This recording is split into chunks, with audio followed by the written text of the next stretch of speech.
কৃষ্ণ জয়গুৰু শংকৰ ৯৪ সংখ্যক বাৰ্ষিক অধিৱেশনৰ কেন্দ্ৰীয় ভঁৰাল ইতিমধ্যে সম্পূৰ্ণ হৈ উঠিছে। আটক ধুনীয়াকৈ অতি মনোগ্ৰাহী হৈছে পৰিৱেশটো। কৃষ্ণ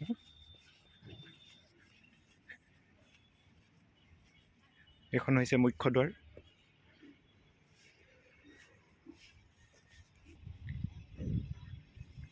পিছফালৰ পৰা কেন্দ্ৰীয় ভঁৰাল গৃহটি লগতে কিছু খৰিও জমাই থোৱা হৈছে।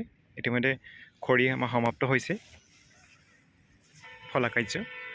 এই কেন্দ্ৰীয় ভঁৰালৰ কাষতে এইটো অস্থায়ীকৈ বনোৱা হৈছে শিবিৰ কৰ্মীসকলৰ কাৰণে, যিসকলে শাক পাচলি কোটাৰ পৰা আৰম্ভ কৰি সকলো কাৰ্যতে ইয়াত দিনে ৰাতিয়ে থাকি কাম সম্পাদন কৰিব। তাৰ কাষতেই বৃহত্তৰ ভোজনালয়টো কাষতে